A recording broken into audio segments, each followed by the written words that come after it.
Welcome to another episode of Crofts Cooking with Coals. On this episode, I'm going to show you just the different type of coals that you can use and a method called snaking the coals. So this is a method used for cooking very low and slow. So something like a large cut of meat, like a brisket, for example. It allows you to keep a nice, steady, moderate temperature of around 120 degrees Celsius in the barbecue. So that's the goal. You want to try and keep it nice and steady for a long period of time. You know, for a big brisket, you might be going for 8 hours plus. So that's what you do this method for. So I'll just show you a little bit about the different coal types that you can get. So you've got these charcoal bits, which are really good for getting a high temperature in there. So I use these for doing anything really short and sharp and at a high temperature. And they are really good for that type of barbecuing. And then you've got the briquette type as well. So these are sort of square-shaped ones. This particular brand has little bits of wood flakes in it. So just to help add a bit more smoke in there, a bit more flavor. So this is the coal that I'm going to use today for doing the snaking method, and I'll show you how to pile up the coals in such a way that you can get that long continuous burn for multiple hours. And just one other thing to show you, I've got some wood chips here as well. So this is Jack Daniel's wood chips, so I thought I'd give this a go. It's something new. So hopefully I'm getting a slight hint of that whiskey flavor in the meat, and that's the goal here, just to add a bit more flavor into the meat. So you just pour a big pile in there, and then what we're going to do is we're going to get the coals going all the way around and the circumference of the inside of the barbecue, and we're going to tier them with 2 coals on the bottom, 1 on the top, making a triangle the whole way around. So starting with the 2 coals all the way around.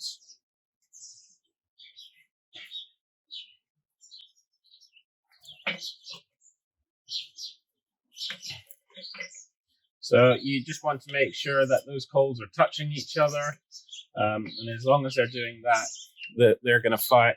They're going to catch a light.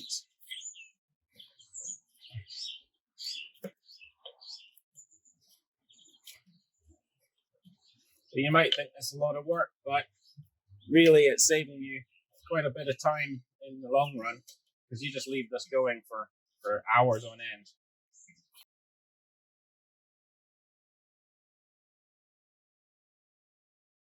Wood chips in here just every so often. Now you don't want them too close together so that they set each other alight, because then you'll get the temperature going a bit too high. So you want to space them out just enough so that they're not going to catch each other alight.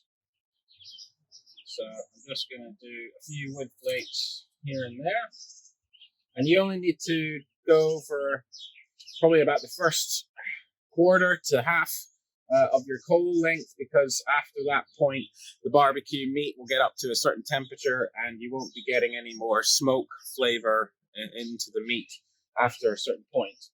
So I'm just going to do it all the way around so far.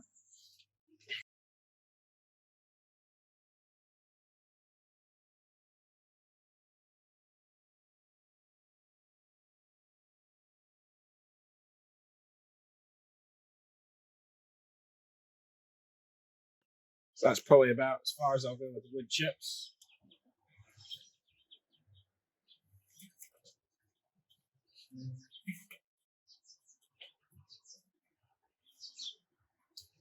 And then what I'm actually going to do towards the end of this coal line, I'm going to start doing 4 bits of coal.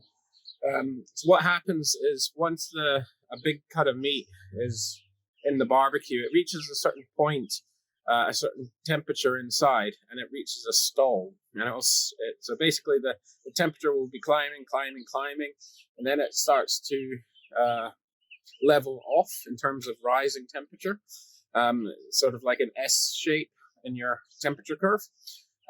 So that stall point can take several hours before it comes back up again, the temperature rise. There's a few theories on this. I think the leading theory is evaporation, water evaporation. So as the moisture in the meat starts to evaporate from the surface of the meat, it cools the meat down.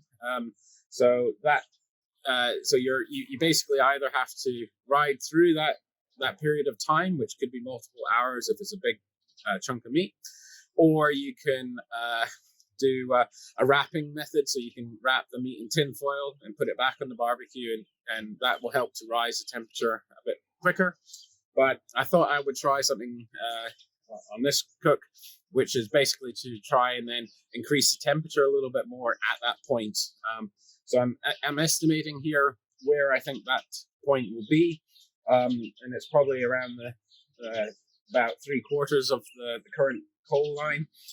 So I'm going to try and put more coals at this point, so in the hope that it will help to rise that temperature just a little bit more at the point of the stall.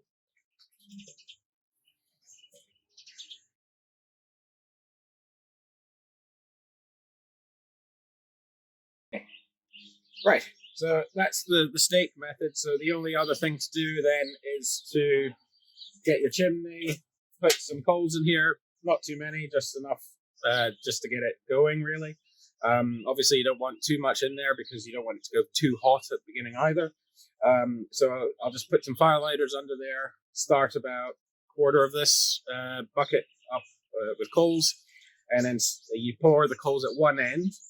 And what happens is those coals catch a light, and they will just, like a fuse, will just spread all the way along this very slowly, and hopefully keeping a nice, consistent temperature throughout that cook.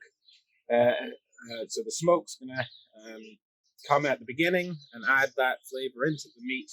And then after a certain point, it will hit a specific temperature point at which no more smoke will be infused into the meat. And then from there on, we're just trying to cook it up to a certain temperature, depending on the meat that you're cooking. And as I mentioned as well, you've also got the stall point, so the point at which the meat temperature rise will steady off. And then we want to cook through that phase until we get an internal temperature consistent with the meat that we're cooking. Okay, all right, so next, so if you haven't seen my episode on cooking a brisket, please check that one out. If you haven't subscribed